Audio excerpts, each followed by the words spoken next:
Mercato du jour, aujourd'hui, c'est parti. On commence par la France. Le PSG abandonne la piste Bernardo Silva. Selon Sky Sport, le Paris Saint-Germain a pris la décision d'abandonner la piste Bernardo Silva pour cet été. Le club français s'attend à ce que le joueur de 29 ans, qui possède encore 2 années de contrat, signe un nouveau bail en faveur de Manchester City. Notre avis, un dossier qui aura animé une grande partie de ce mercato. Mais ne veut pas résilier le contrat de Wijnaldum. Georginio Wijnaldum n'a toujours pas trouvé preneur. Le milieu néerlandais, qui fait partie des indésirables au PSG, a ainsi proposé à sa direction de résilier son contrat, alors qu'il est lié à Paris jusqu'en juin 2024.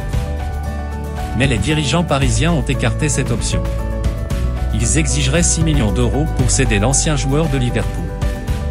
Notre avis, un joueur qui n'a plus beaucoup de temps avant de trouver un nouveau point de chute. Guendouzi, vers un départ qui se confirme. Selon la presse italienne, la Lazio Rome pourrait rapidement formuler une première offre pour tenter de s'attacher les services de Matteo Guendouzi, actuel pensionnaire de l'Olympique de Marseille. L'OM pourrait le laisser partir pour 20 millions d'euros. Notre avis, pas certain que le joueur sera encore marseillais à la fin de ce mercato. Quid de l'avenir de l'Anglais? Selon Sport, le défenseur international français Clément Lenglet, toujours sur le départ, pourrait revenir du côté de Tottenham. Le FC Barcelone ne serait plus opposé à l'idée d'un prêt avec option d'achat. Notre avis, repartir dans un club qu'il connaît déjà pourrait lui permettre d'engranger un maximum de temps de jeu. L'OL s'est renseigné pour Ekitike. Selon RMC Sport, l'Olympique lyonnais est venu au renseignement, auprès du Paris Saint-Germain, concernant Hugo Ekitike, dans le but de pouvoir l'attirer dès ce mercato estival. Le média pense savoir que cette opération pourrait avoir que très peu de chances d'aboutir. West Ham serait aussi sur les rangs, selon l'équipe. De son côté, toujours d'après RMC Sport, le Paris Saint-Germain ne lâche pas l'option Bradley Barcola. L'OL aurait entrouvert la porte pour un départ de son ailier. Notre avis, l'attaque de l'OL pourrait encore bien évoluer avant la fin de ce mercato. Et touche au but pour Nuama. Selon l'équipe, Ernest Nuama arrive à Lyon ce mardi. Nordsjælland accepte de le laisser partir, sous la forme d'un prêt avec option d'achat obligatoire de 23 millions d'euros. Tottenham et le PSG étaient également sur le coup. Notre avis, du renfort qui ne pourra faire que du bien à un club en grande difficulté. Rennes a 2 pistes en défense. Selon RMC Sport, le Stade Rennais serait très intéressé par le profil du défenseur central suédois Victor Lindelöf, actuel pensionnaire de Manchester United. Une piste qui pourrait être activée en cas de départ d'Arthur Théat lors de ce mercato estival. Le club breton se serait également renseigné concernant Davinson Sanchez, Tottenham, selon l'équipe et Foot Mercato. Notre avis, Rennes pourrait bien encore accueillir au moins un grand nom avant la fin de ce mercato estival. Olmo se plaît à Leipzig. Manchester City est actuellement confronté à la blessure de Kevin De Bruyne et pourrait lui chercher un remplaçant. Parmi les noms cités, il y a Dani Olmo. Le pensionnaire de Leipzig est en forme, mais il est heureux de sa situation actuelle. Manchester City est un grand club, l'un des plus grands du monde. Josko est parti là-bas. Mais je suis heureux ici, a-t-il notamment confié, dans des propos rapportés par Bild. Notre avis, lâcher un joueur aussi en forme, en ce début de saison, serait une erreur. Al Ahly veut de Paul. D'après le site espagnol Relevo et le journaliste Fabrizio Romano, Al Ahly a approché l'Atlético de Madrid pour Rodrigo de Paul. Cependant, les Colchoneros n'auraient pas l'intention de laisser partir le milieu argentin à moins de 2 semaines de la fin du mercato estival. Notre avis, difficile d'imaginer l'Atlético changer d'avis. Dest prêté au PSV Eindhoven. C'est désormais officiel, Serginho Dest est prêté au PSV Eindhoven. 3 ans après son transfert au Barça pour 21 millions d'euros, l'ex-joueur de l'Ajax Amsterdam file dans le club du sud des Pays-Bas. Le club néerlandais aurait inclus une option d'achat, précise le média espagnol Relevo. Notre avis, certainement la meilleure solution pour tenter d'avoir davantage de temps de jeu. Manchester City laisse tomber pour Paquetá.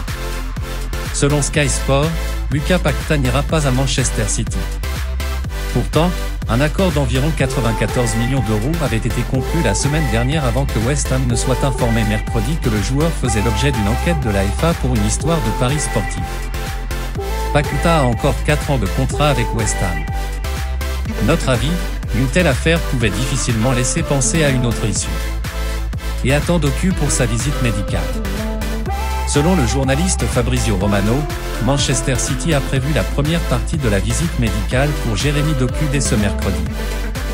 L'affaire est conclue avec Rennes autour de 60 millions d'euros. Notre avis, un transfert qui va marquer les esprits. L'Inter va cher 30 millions pour Pavard.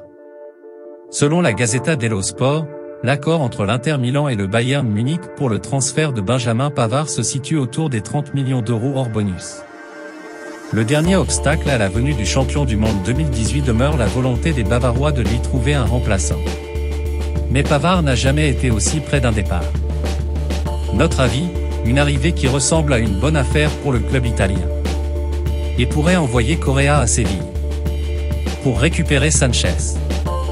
Selon la Gazzetta dello Sport, l'Inter Milan est en contact avec Séville en vue d'un possible transfert de Joaquin Correa, qui n'a plus la confiance de Simone Inzaghi. S'il venait à partir, l'attaquant de 29 ans libérerait une place pour Alexis Sanchez, qui souhaiterait revenir au sein du club lombard.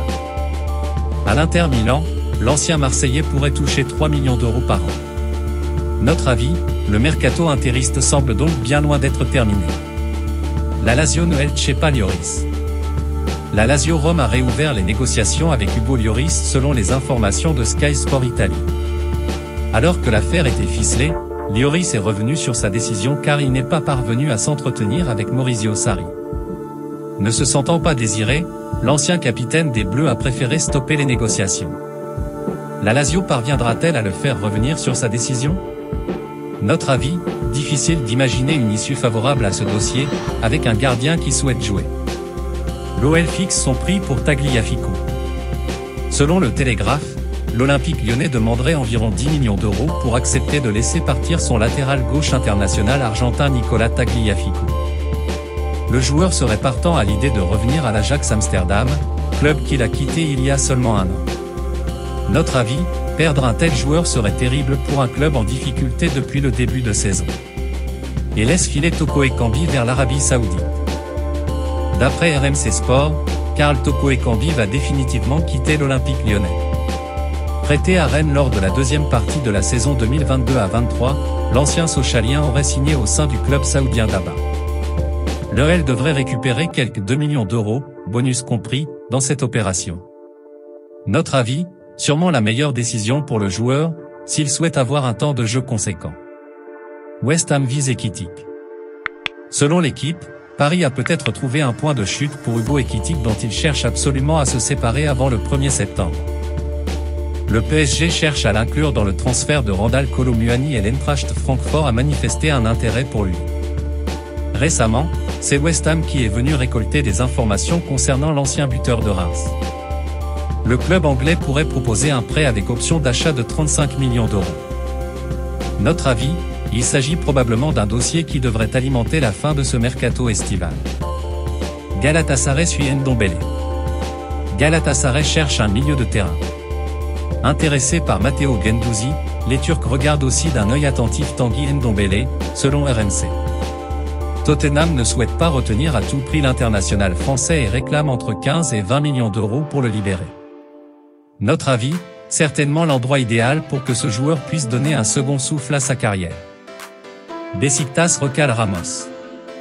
Alors qu'il était sur le point de rebondir en Turquie, Sergio Ramos n'enfilera finalement jamais le maillot du Beşiktaş.